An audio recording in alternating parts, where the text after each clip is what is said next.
The hallway stretched endlessly before Marcus Veltar as he hurried toward the combat training facility.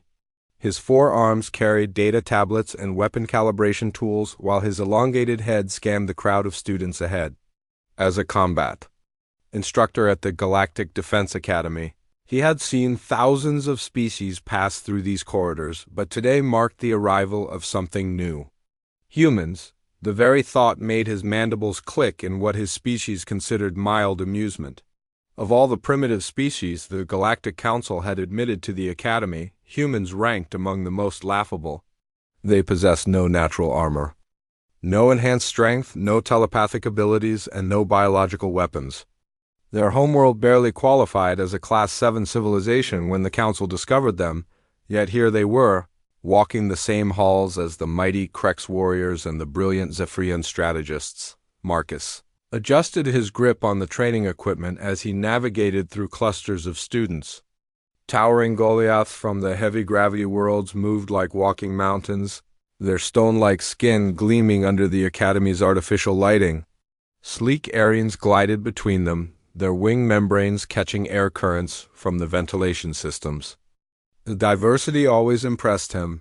Even after 20 cycles of teaching, the human delegation had arrived 3 days ago, consisting of 12 individuals selected from their military forces.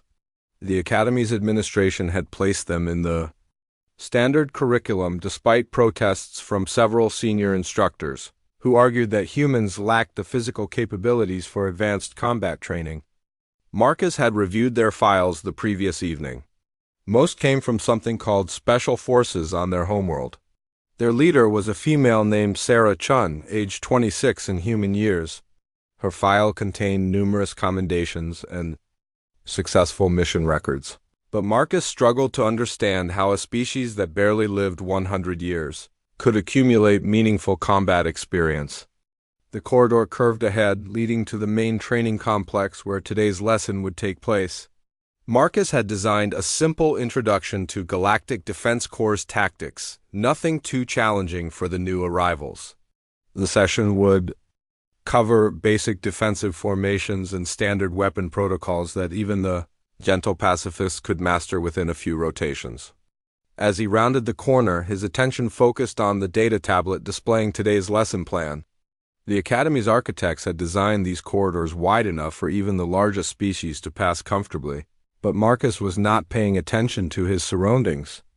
The collision happened in an instant. Something solid struck him in the midsection with surprising force, sending his carefully organized equipment scattering across the polished floor. Data tablets clattered against the walls while weapon calibration tools rolled in different directions.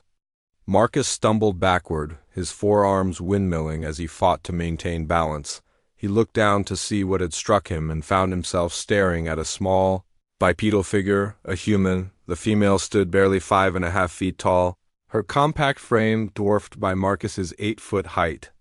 Short black hair framed a face with distinctly human features, small eyes, a tiny nose, and pale skin that spoke of limited solar radiation on their homeworld.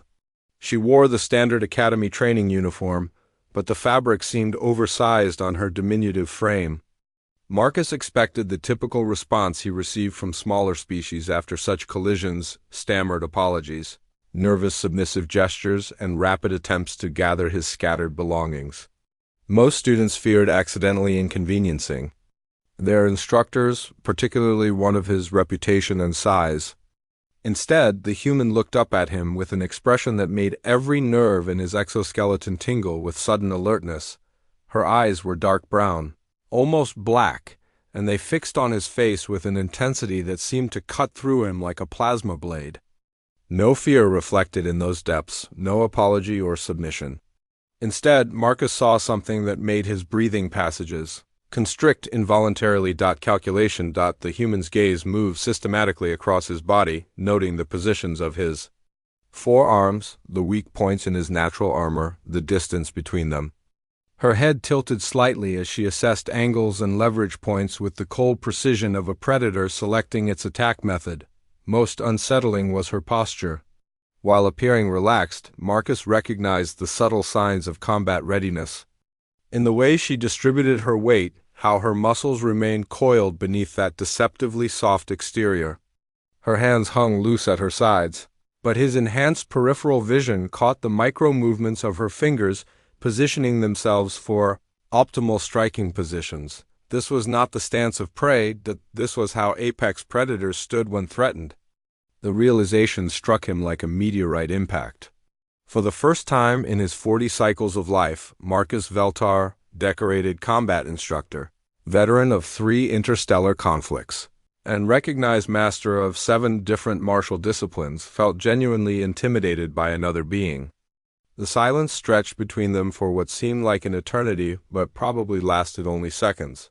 Around them, the normal academy bustle continued as other students moved past without noticing the tension radiating from their small confrontation. The human continued her assessment, her expression never changing from that cold, calculating mask.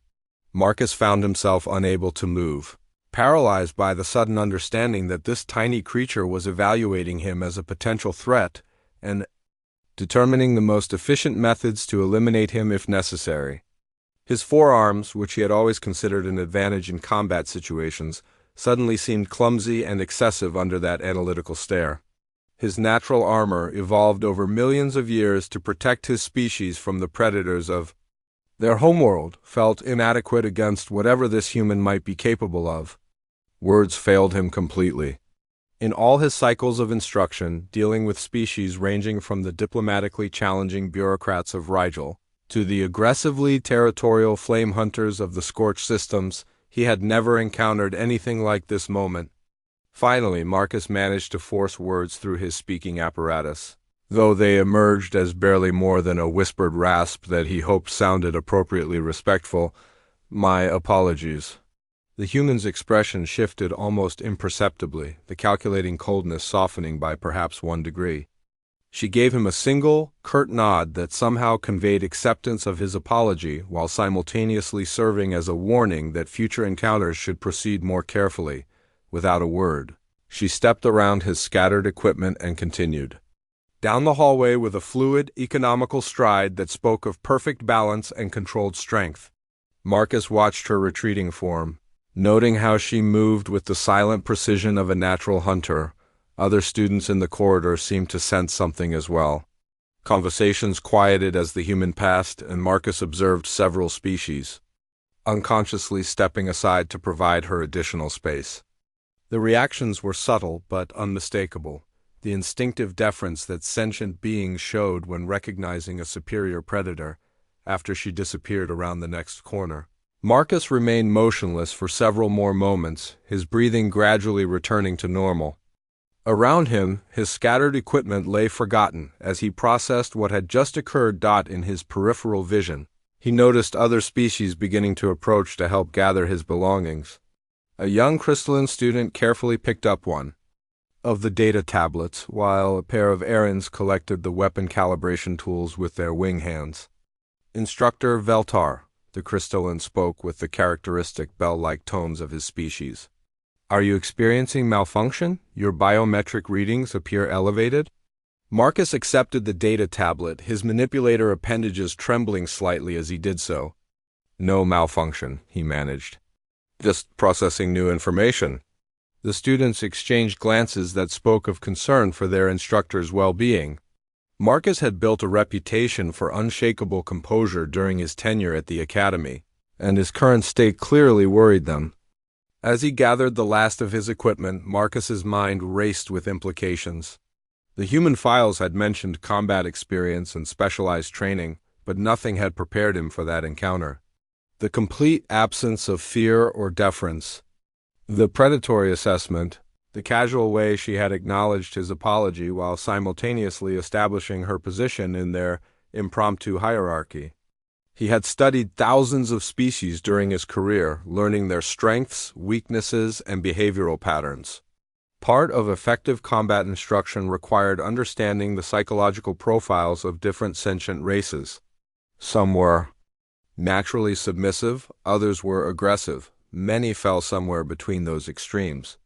But humans appeared to be something else entirely. Marcus made his way toward the training facility, his mind already revising his lesson plans for the day. The simple introduction to defensive formations and weapon protocols that he had prepared suddenly seemed inadequate.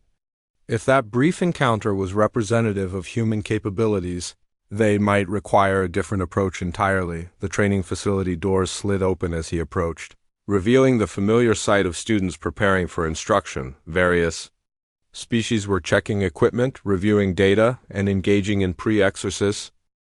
The observation deck overlooked Training Arena 7, where Senior Instructor Kethmar was conducting an advanced tactical simulation. Below, a mixed unit of students from 6 different species attempted to coordinate their assault on a heavily fortified position, defended by automated systems and combat drones. Marcus stood among the other observers, his attention split between the exercise below and the 12 humans positioned along the viewing platform's edge.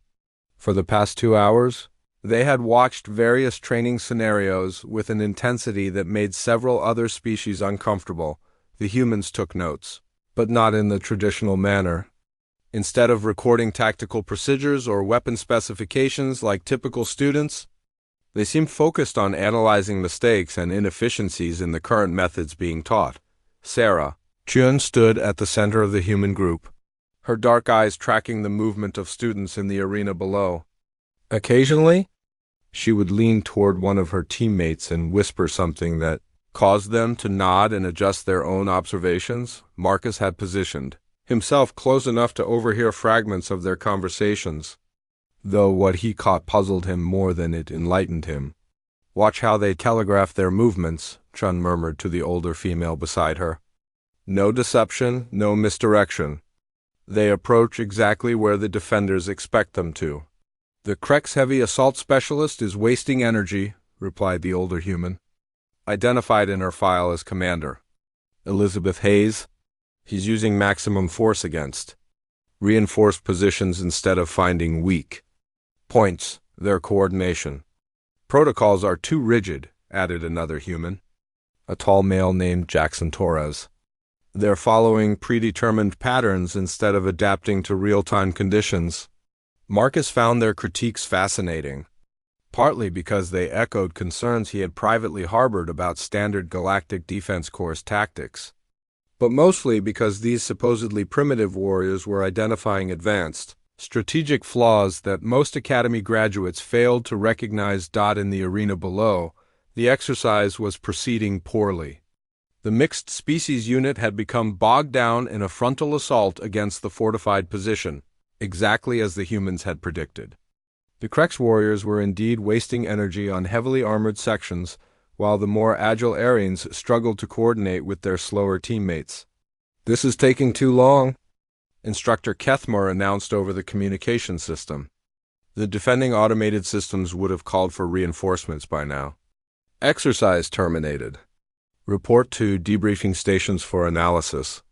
The students in the arena began powering down their training weapons with visible frustration. Most appeared exhausted and confused about why their standard approaches had failed so completely. "Pathetic display," growled Instructor Vorthak, a massive draconian who specialized in heavy combat tactics. His scaled hide rippled with disdain as he watched the students below. 17 minutes to penetrate a basic defensive position. In real combat, they would all be dead 3 times over. Several other instructors nodded agreement, though Marcus noticed the humans exchanging glances that suggested they shared different opinions about what had caused the failure. Instructor Kethmar approached the observation deck, his 6 eyes reflecting disappointment with his students' performance. "Perhaps it was premature to advance them to this level of training," he said to the gathered instructors. "They clearly lack the coordination necessary for complex assault operations." "With respect, Instructor," Sarah Chen's voice cut through the conversation with quiet confidence that immediately drew everyone's attention. "The problem wasn't coordination." The arena fell silent. Students, instructors, and observers turned toward the human delegation with expressions ranging from surprise to offense. In the Academy's hierarchy, new students, particularly those from primitive species, did not typically offer tactical critiques to senior instructors. Instructor Kethmar's mandibles clicked with irritation. Perhaps the humans would care to enlighten us about what we observed. Marcus saw Chun's teammates shift almost imperceptibly, their casual postures becoming more alert. The movement was subtle but unmistakable to anyone who recognized combat readiness when they saw it. The assault failed because it was predictable, Chun replied, her tone remaining respectful but firm. The defending systems were designed to counter standard Galactic Defense Corps' approaches. The attacking unit followed doctrine exactly as taught, which made them easy to defeat. Standard doctrine exists because it has proven effective across thousands of engagements, Vorthak interjected, his massive frame looming over the much smaller human. Perhaps your species lacks the experience to understand such complexities. Chun looked up at the towering draconian without any visible intimidation. Marcus recognized the same calculating expression she had shown in the corridor, though this time it was focused on a much larger and more obviously dangerous target. Experience teaches adaptation, she said quietly. Doctrine that can't evolve becomes doctrine that gets soldiers killed. The tension in the observation deck became thick enough to feel. Several species who had been watching the exercise now focused entirely on the confrontation between the diminutive human and the massive. Instructor Kethmore intervened before the situation could escalate further. Very well. If the humans believe they can succeed where others failed, perhaps they would care to demonstrate their methods. Marcus felt his breathing passages constrict as he realized what was being proposed. Kethmore was offering the humans a chance to attempt the same tactical scenario that had just defeated students with months or years of advanced training. We accept, Chun replied immediately, speaking for her entire delegation without consultation. The other instructors exchanged glances that ranged from amused anticipation to genuine concern about potential injury to the humans. Training exercises were calibrated for species with enhanced strength, natural armor, or other physical advantages that humans clearly lacked. The simulation parameters will remain unchanged, Kethmore warned. Defending automated systems operate at full combat specification. Training weapons deliver actual concussive and energy impacts, though not at lethal levels. Medical teams will be standing by? Chun nodded. Understood. We'll need 15 minutes to prepare. As the humans moved toward the preparation area, Marcus found himself drawn to observe their methods. Other species typically spent preparation time checking equipment and reviewing tactical data, but the humans immediately formed a tight circle and began what appeared to be an intense planning session. Their discussion was conducted in voices too low for electronic surveillance to capture, but their body language spoke of rapid information exchange and decision-making. Each human contributed observations, suggested modifications, and acknowledged assignments with the fluid efficiency. Marcus, associated with veteran combat units, Commander Hayes, produced a small device that projected a three-dimensional map of the arena. The humans gathered around it, pointing out features and tracing movement patterns with quick, precise gestures. Their planning session looked more like a battlefield briefing than a training preparation. 15 minutes preparation, Instructor Vorthak commented dismissively. Most units require at least an hour to develop appropriate assault strategies for this scenario. Perhaps they simply don't understand the complexity, suggested another instructor.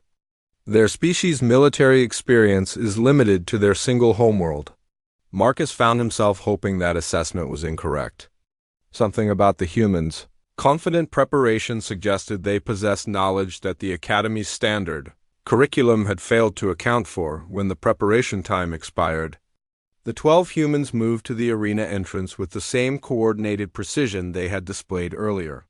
Their equipment looked identical to what other species used, but they carried it differently, not as training aids, but as tools they understood intimately. The arena's defensive systems activated as the humans entered, filling the air with sensor sweeps and targeting protocols.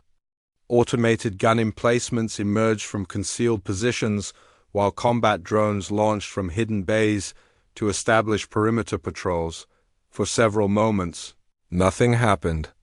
The humans had disappeared into the arena's terrain features so completely that the observation deck sensors struggled to maintain tracking locks on them. Where did they go? Asked one of the student observers. Marcus studied the tactical displays, noting that while the sensors occasionally detected movement, they couldn't establish consistent contact with the human unit. Somehow, 12 individuals had effectively vanished within an arena that provided limited concealment opportunities. The first indication of human activity came when one of the perimeter combat drones simply stopped functioning. Its power signature disappeared from the tactical display. Without any detectable weapons discharge or impact, a second drone failed 30 seconds later, followed by a third. How are they neutralizing the drones? Instructor Kethmore demanded of his technical staff. Unknown, sir. No weapons fired detected, no energy signatures, no explosive impacts. The drones are simply going offline. On the tactical display, the defensive perimeter was systematically collapsing as automated systems failed in sequence. Whatever the humans were doing, they were accomplishing it without triggering. The Academy's Emergency Command Center erupted into controlled chaos as tactical displays lit up with hostile contacts throughout the facility perimeter. Marcus rushed alongside other instructors toward the central briefing area, his mind struggling to process the transition from training exercises to genuine combat situations. Director Zethara, a towering crystalline whose species served as the Academy's administrative leadership, stood before the main tactical display as data streams updated in real time. Her translucent form pulsed with the deep blue patterns that indicated extreme stress among her kind. "Report," she commanded, as the senior staff assembled. 15 assault craft breached our outer sensor grid approximately 4 minutes ago, announced the duty officer, a nervously efficient bureaucrat whose multiple manipulator arms danced across control interfaces. Ships appeared to be of Raider Coalition design, heavily armed and shielded. Marcus felt his circulatory fluid chill at the identification. The Raider Coalition represented the most dangerous criminal organization in this sector, composed of rogue elements from dozens of species who specialized in capturing valuable technology and personnel for black market sale. They're jamming our communications with the Galactic Defense Fleet. The duty officer continued. Estimated time until help arrives is 47 minutes. The Raiders have landed ground forces at multiple points around the Academy perimeter. Director Zethara form flickered with deeper blue patterns. Evacuation status? Civilian staff and non-combat students are moving to secure areas, but the process requires time. Many species cannot move quickly through the emergency routes. The tactical display showed red icons advancing through the Academy's outer sections. The Raider forces were moving methodically, securing key positions and cutting off escape routes with the precision that spoke of careful planning and detailed intelligence about the facility's layout. Available defensive forces? Director Zethara inquired, though her tone suggested she already knew the answer would be inadequate. Security detail consists of 43 personnel, equipped for maintaining order during training accidents, not repelling military assault. Most combat instructors have defensive training but limited actual warfare experience. Marcus exchanged glances with his colleagues, seeing his own thoughts reflected in their expressions. The Academy's security measures were designed to handle incidents involving overly aggressive students or equipment failures, not coordinated attacks by experienced military forces. Estimated enemy strength? Asked Instructor Vorthak, his scaled hide rippling with the aggressive patterns his species displayed when preparing for combat. Preliminary assessment suggests between 200 and 300 assault troops, supported by heavy weapons and combat vehicles. They're equipped for siege operations. The numbers painted a grim picture. Even if every instructor and senior student joined the defense, they would be outnumbered 5-1 by professional raiders who specialized in exactly these types of operations. "Sir," a communications technician called out, "we're receiving a priority message from the human delegation." Director Zethara's attention focused on the communications station. "Display it." Sarah Chun's image appeared on the main screen. though her location appeared to be somewhere other than the secure areas where non-combat personnel had been directed to shelter. Director Zathara. Chion's voice carried the same controlled tone Marcus had observed during her tactical critique earlier. The human delegation requests permission to assist with defensive operations. Several instructors began to object simultaneously, but Director Zathara raised a crystalline appendage for silence. The humans are classified as students undergoing basic training. This situation requires experienced combat personnel. With respect, Director, our delegation consists of active military personnel with extensive combat experience. We believe we can contribute meaningfully to the Academy's defense. Instructor Vorthak's hide rippled with what Marcus recognized as dismissive amusement. 12 individuals, regardless of their training, cannot significantly impact a battle against 300 professional raiders. Jun's expression didn't change, but Marcus noticed the slight tilt of her head that he had learned to associate with her calculating assessments. Permission to speak freely, Director? Granted. The Raider Coalition's assault pattern is designed to counter standard Galactic Defense Corps' tactics. They're expecting conventional responses from defenders who will follow established protocols. That expectation is both their strength and their weakness. Explain, Director Zathara commanded. Human military doctrine emphasizes adaptability and unconventional approaches. We specialize in exactly the type of asymmetric warfare that this situation requires. Give us operational freedom, and we can significantly disrupt their assault plan.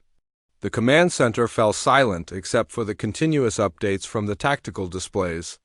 Marcus found himself studying the advancing enemy positions while considering Chun's proposal. The raiders were indeed following predictable patterns, securing objectives that standard doctrine identified as strategically crucial, but as he watched their methodical advance, Marcus began to see what Chien might have recognized. The raiders' strength lay in their ability to anticipate and counter conventional defensive strategies. If the Academy's defenders followed standard protocols, they would be fighting exactly the battle their enemies had prepared for. What are you proposing specifically? Director Zathara asked. Assign us an independent operational area. We'll engage the raiders using methods they won't anticipate. Their plan depends on predictable responses from defenders. Introduce unpredictability, and their coordination begins to break down. Director Vorthak interjected with obvious frustration. This is not a training exercise. These are experienced killers with military-grade equipment. 12 humans, regardless of their confidence, cannot engage enemy forces of this magnitude. We're not proposing to engage them directly, Chun replied. We're proposing to make them engage us on our terms instead of theirs. Marcus found himself leaning forward as he began to understand the distinction. Direct engagement would indeed be suicidal for such a small force. But if the humans could force the raiders to respond to threats they hadn't planned for, it might disrupt their carefully coordinated assault. Director, he interjected, drawing surprised looks from his colleagues. The humans demonstrated unconventional tactical capabilities during today's training exercise. Perhaps their methods might prove effective against enemies who are prepared only for conventional approaches. The tactical display updated with new information as the first raider assault. Teams reached the Academy's main building complex.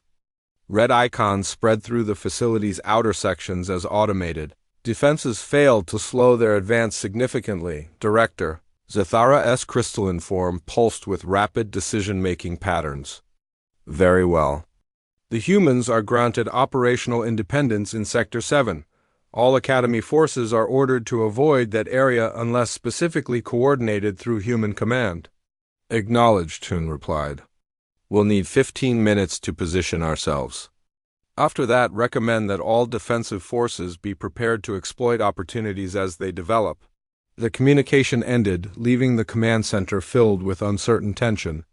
Several instructors appeared skeptical about entrusting any portion of the Academy's defense to untested students, while others seemed intrigued by the possibility of unconventional solutions to their desperate situation. Marcus found himself studying the tactical display with growing fascination as he tracked the movement of the small blue icons that represented the human delegation.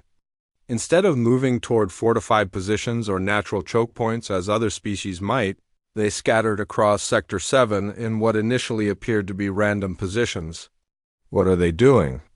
asked one of the junior instructors. "They're not establishing defensive perimeters or securing obvious strategic points." Marcus continued watching as the humans settled into their positions. Slowly, a pattern began to emerge that spoke of careful planning and deep understanding of the facility's layout. Rather than defending specific locations, they had positioned themselves to control movement through the sector while maintaining mutual support and communication. The first contact came 18 minutes after the humans had taken their positions. A Raider assault team of 30 troops entered Sector 7, following their predetermined route toward what intelligence analysis identified as a critical communications hub.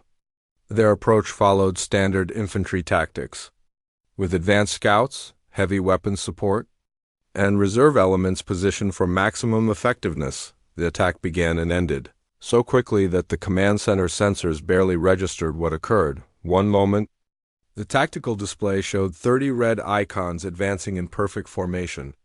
The next, it showed scattered individual signatures moving erratically through the sector while several icons disappeared entirely from the tracking system. "What happened?" Director Zethara demanded. The duty officer's manipulator arms flew across his interfaces as he attempted to gather information. "Unclear, Director. We detected brief energy discharges, some explosive impacts, but nothing consistent with major weapons engagement. The Raider unit appears to have dispersed."